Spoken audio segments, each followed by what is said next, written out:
Renang jeung barudak teh emang seseru itu. Bisa-bisana sampai hiber jeung endog-endogna.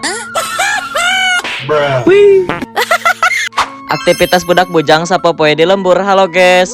Nah, jadi cerita nate di sekolahan aya kegiatan renang ka salah sahiji tempat nu aya di pamijahan. Tempat nate enakeun tariis pemandanganna alus. Pokona mah nyieun betah we. Nah, ieu urang berangkatna isuk-isuk sekitaran jam 7 jam 8-an supaya teu kaberangan teuing. Sabenerna mah lamun isuk teh teu kuat tirisna, apalagi kan lokasi kolam renangna aya di daerah pegunungan. Tapi lamun mangkatna beurang mah malah panas. Nah, ieu teh geus pada nyampe ka lokasina, tapi sebagianna masih keneh aya nu di jalan. Ieu teh berangkatna pake opat mobil. Tapi aya oge nu dina malotor, termasuk urang heueuh. Oke lanjut, sebelum renang barudak teh dirunding dulu supaya tidak terjadi yang tidak diinginkan. Saenggeus eta teh langsung digiringkeun diheubahkeun.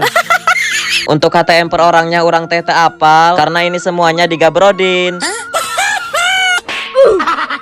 Ari ngaran budak mah nempo cai teh menikut teu sabaran. Dititah pemanasan olahraga heula oge meuni geus arateuleun hayang geura nyebur. Padahal mah isu keneh jasa uyuhan karuateun kana cai, tapi urang oge sarua sih hayang nyemplung.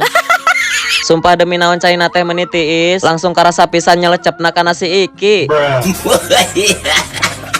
Urang mah bener salut ka barudak meuni karuateun kana tiis. Padahal ieu teh urang mah enggeus peperengkedan, tapi enggak apa-apa urang kuat-kuatkeun. Sanajan lumayan tirisna tapi demi barudak nyieun momen mah gas terus. Soalna ayeuna terakhir bisa babarengan ulin karena tahun hareup mah pada lulus. Oke lanjut, sekian lila teu naik peporosotan ayeuna kakarak deui. Bener-bener seru pisan jadi inget baheula sok ilu renang. Nah, teu beda jauh siga ayeuna we. Seuseurean hal nu teu puguh tapi bahagiana luar biasa. Padahal cuman perkara renang oge meuni sampai teu eureun seuseurean wae. Air renang bareng kieu mah lain soal kolamna gede atawa leutik. Nu penting aya peporosotan dengan jarakna lumayan luhur oge budak mah resepeun. Tempo naon meuni sampe ka nangkub-nangkub. Aduh ripuh aing mah, nya kahantem, nya katendang, nya kadorong deui. Rusuhnya itu ngagugudubugan banget. Meuni sing gedebeg. Kumaha lamun anu tengah ieu meureunnya bisa-bisa aya di sisi we. Tempo naon ieu oge meuni sampe hiber jeung endog-endogna.